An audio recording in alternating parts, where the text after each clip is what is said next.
अविनाश, तुम यहाँ इस कमरे में क्या कर रहे हो? मैंने तुमसे कहा था ना कि बहू के कमरे में मत सोना। मेरे मना करने के बाद भी तुम यहाँ आ गए। आजकल के बच्चों को तो कुछ लाज शर्म है ही नहीं। क्यों बहू, ऐसी क्या आफत आ गई थी जो तुमने अविनाश को यहाँ बुला लिया? क्या तुम्हें भी समझ नहीं है कि तुम्हारा शरीर अभी इस लायक नहीं है? इंदु जी जो अपने बेटे को बहू रागिनी के कमरे में देखकर चिल्ला रही थी।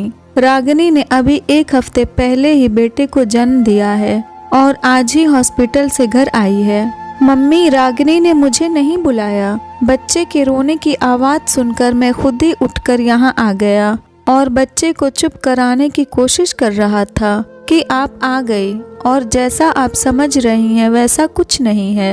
हम दोनों को भी इतनी समझ है कि रागिनी अभी कमजोर है। अविनाश ने आराम से कहा। अगर बच्चा रो रहा था तो रागिनी खुद संभाल लेती।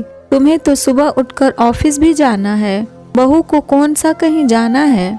उसे तो अभी आराम ही करना है। तुम्हारी नींद कैसे पूरी होगी?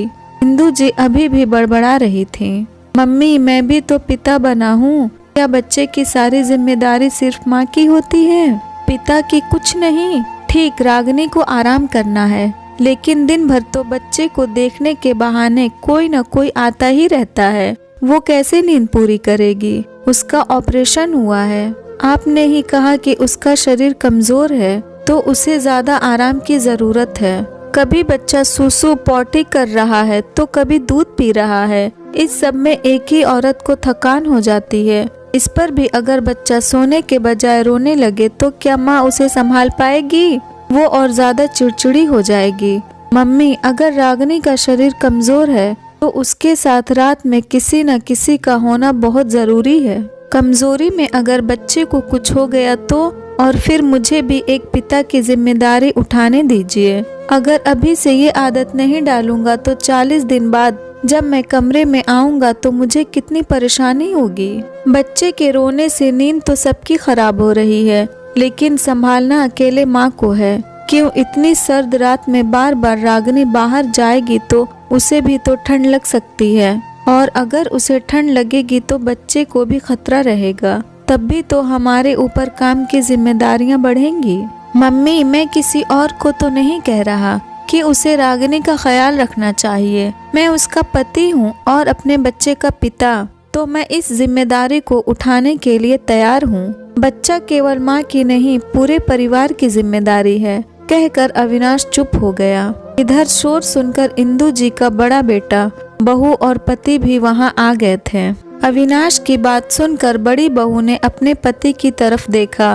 वो नजरें झुकाकर शर्मिंदा खड़ा था। बड़ी बहू को भी 7वां महीना चल रहा था। जब उसका पहला बच्चा हुआ तो इंदु जी के कहे अनुसार किसी ने भी उसकी कोई मदद नहीं की थी।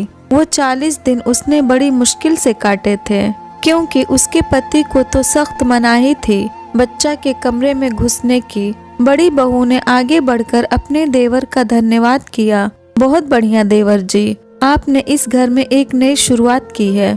आपने अपने पत्नी की तकलीफ को समझा, यही बहुत है।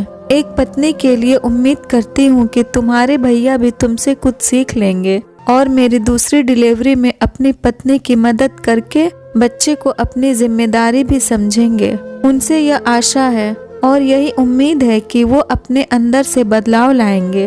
भाभी, माफ करना, लेकिन आपके समय में मैं कुछ नहीं कर सकता था। भैया को मैंने बहुत बार समझाया था कि आपको परेशानी होती होगी जब आप रात भर बच्चे को चुप कराती रहती और सुबह को आराम के बहाने कभी कोई काम तो कभी किसी का आना जाना लगा रहता। उस समय आप कितनी चिड़चिड़ी हो गई थी, लेकिन भैया के अंदर मम्मी के उसूलों के खिलाफ आवाज उठाने की हिम्मत नहीं थी।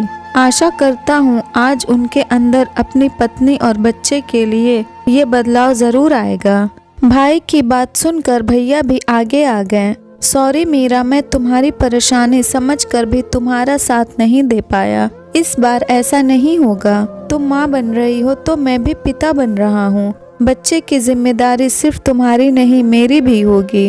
अपने दोनों बेटों की बात सुनकर इंदु जी मुँह बनाकर वहाँ से चली गयी, क्योंकि जहाँ मैच्योरिटी हो जाए वहाँ अपनी तानाशाही नहीं चलती। रागिनी को भी अपने मातृत्व के 40 दिन आराम से कटने की आशा जाग थी।